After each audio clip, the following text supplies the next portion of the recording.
Jordan He's Spieth. done it again, just as he did at the John Deere for his first win. So one down. There's the splash shot up onto the putting surface, rolling out towards the hole and in the bottom. Oh, baby! He throws the sandwich. It's a chest bump with Michael Greller. I can't believe what I just saw. Oh, baby! He holds out for birdie, and they're on their feet at the Travelers. I jumped up and saw it coming down right on the pin, and I went nuts. That was fun. That was I don't know how many or if I'll ever have a moment equivalent to that again.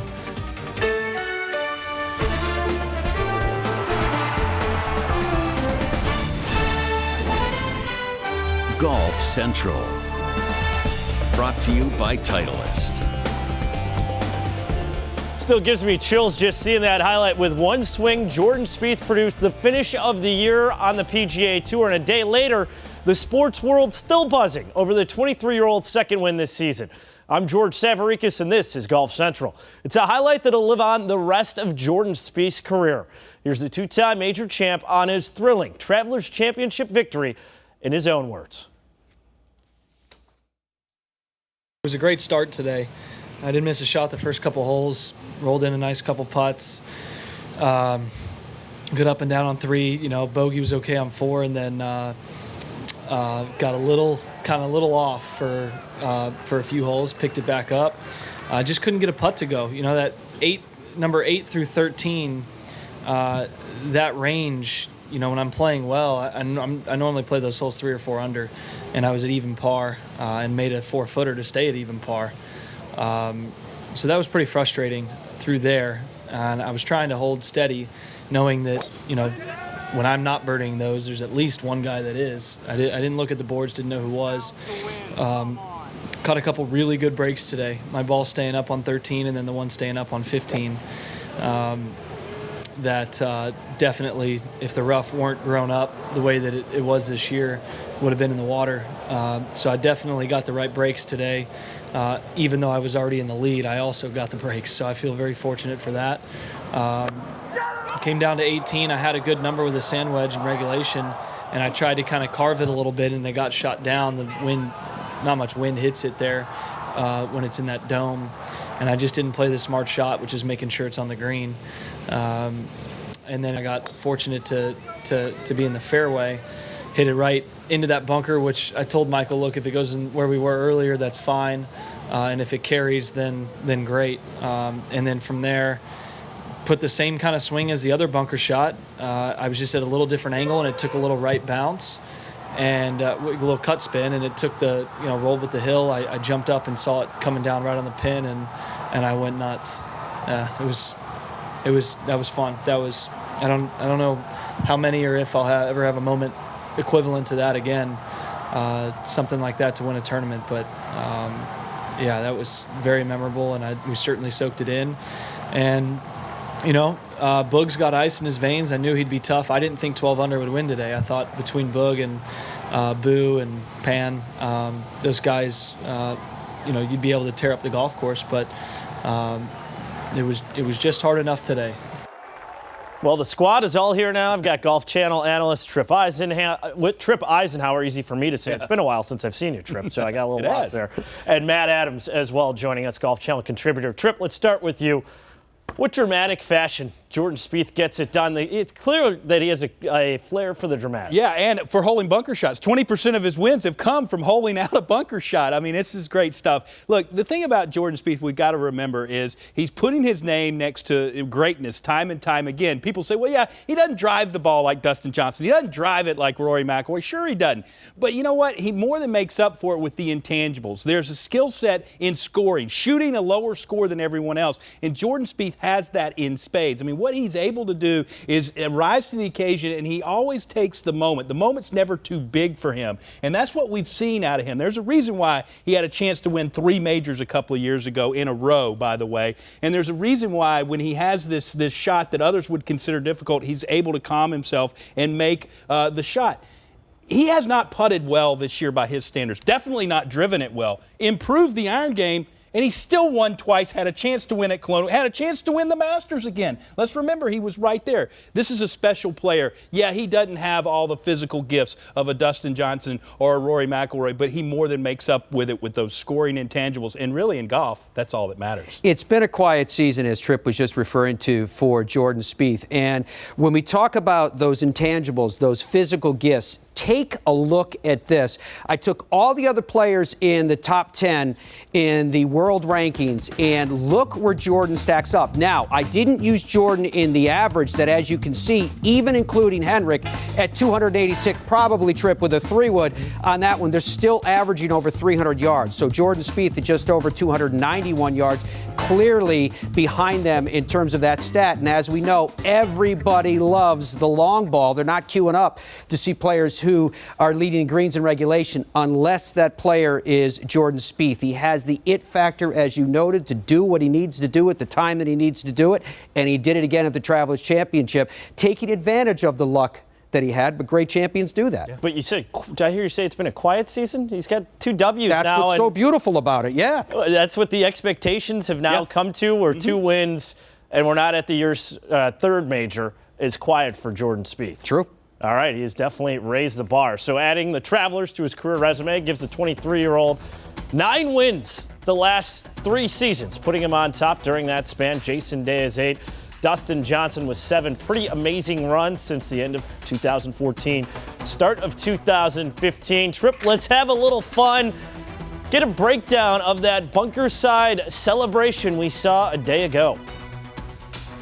All right, George, let's do a little breakdown of this celebration. What a celebration it was. One of the best we've seen this season on the PGA Tour. We're going to play the shot through. Let's look at Jordan Spieth. He said it was a great spot to play from, and, well, I think we all agree with Jordan that that's a great spot to play from if you're Jordan Spieth. And, okay, celebration. Now, what we're going to do is we're going to look at this right here, putter throw and the rake throw at the exact same time. So no points to either Greller or Spieth at this point. Now, let's fast forward a little bit further and let's see what happens. All right, putter's down. Rake is in the air, heavier object, higher throw, points to Greller. I think Charlie Brown up here in the crowd would actually agree that that point should go to Michael Greller. Let's fast forward a little bit further to the chest bump. Well, it's a kind of a reverse chest bump, if we will. But again, look, Jordan Spieth is actually higher off the ground than Michael Greller. Michael Greller's smart to let the balls jump higher than him. So actually Greller 2 points, Spieth 0. But here's the real winner, if in my book, is sportsmanship. And sportsmanship is all over the PGA Tour. Watch this right here. There's Daniel Berger giving a thumbs up to a great shot. It's what makes the PGA Tour so special. Check this out from Rex Hogger, that magical rake that Michael Greller tossed in the air. It has found a new home. That is by the bag, and that is making the trip with him. That is now part of Travelers Championship lore, and it's an heirloom that he's going to hang on to. And as a guy who grew up caddying, that was phenomenal. Caddies everywhere rejoicing with a good rake toss. Yeah, absolutely. No question. It was great. All right, so, guys, I called it the shot of the year, probably the celebration of the year on the PGA Tour. Let's get some of your favorite celebrations you've seen.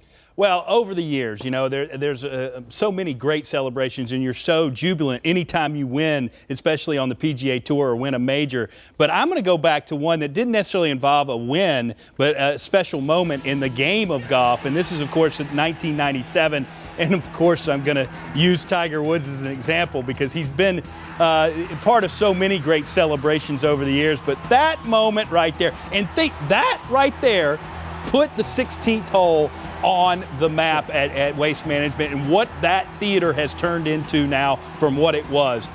Tiger Woods, so special. And here, the last major he won, 2008, Torrey Pines, South Course, 18th hole. Yeah, that is amazing on a broken leg. Tiger Woods, amazing athlete, and you know what?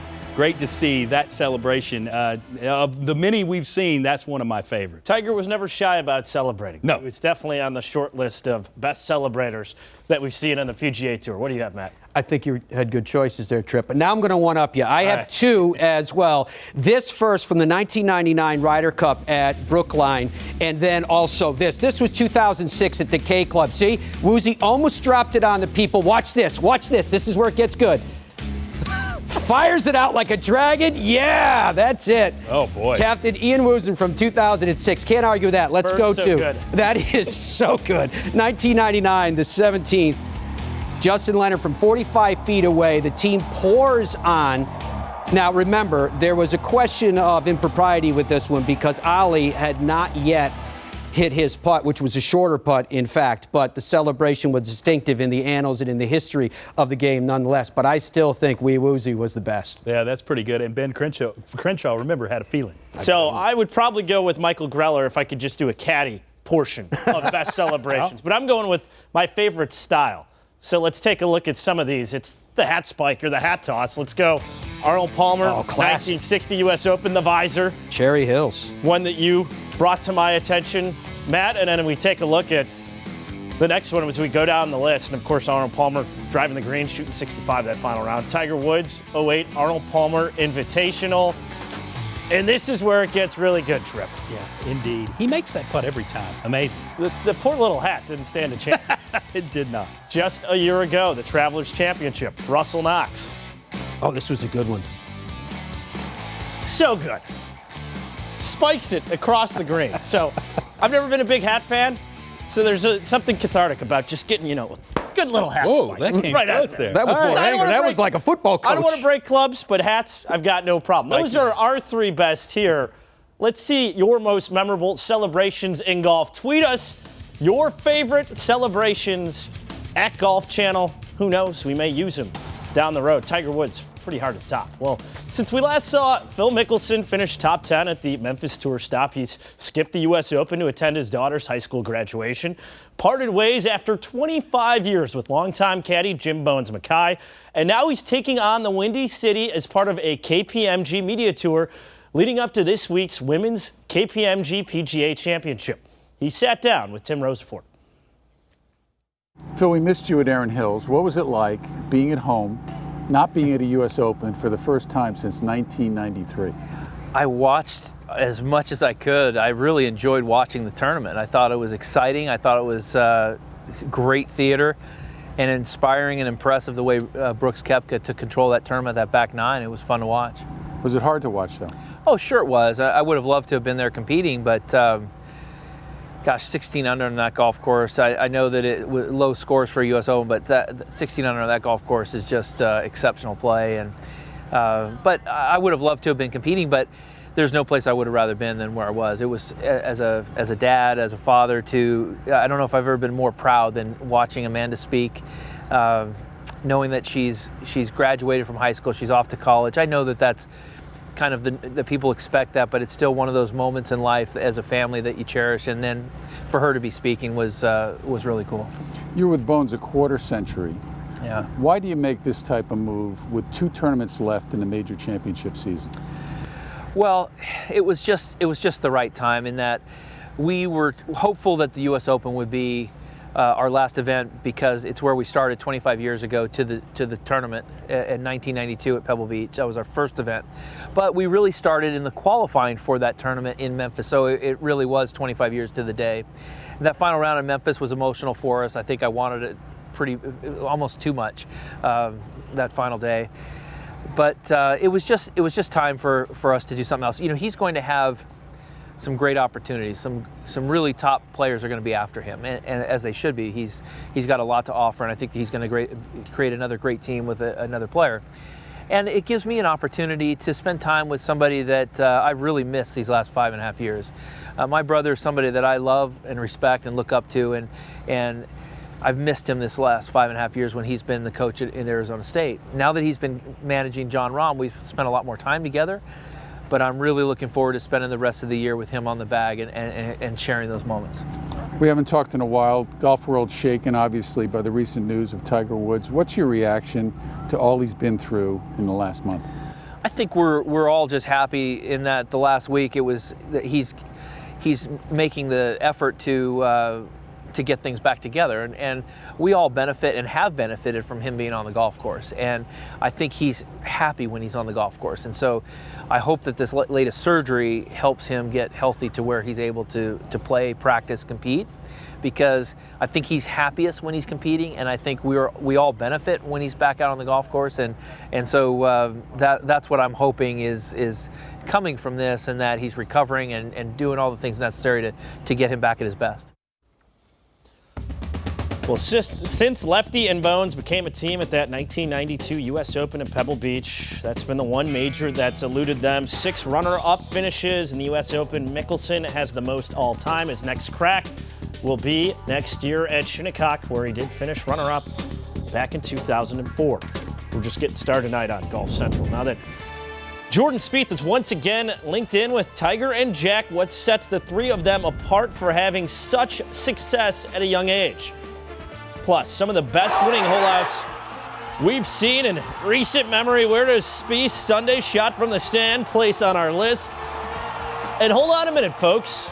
After grabbing number 2 this season, we've got a new number 1 in the women's game. That's coming later.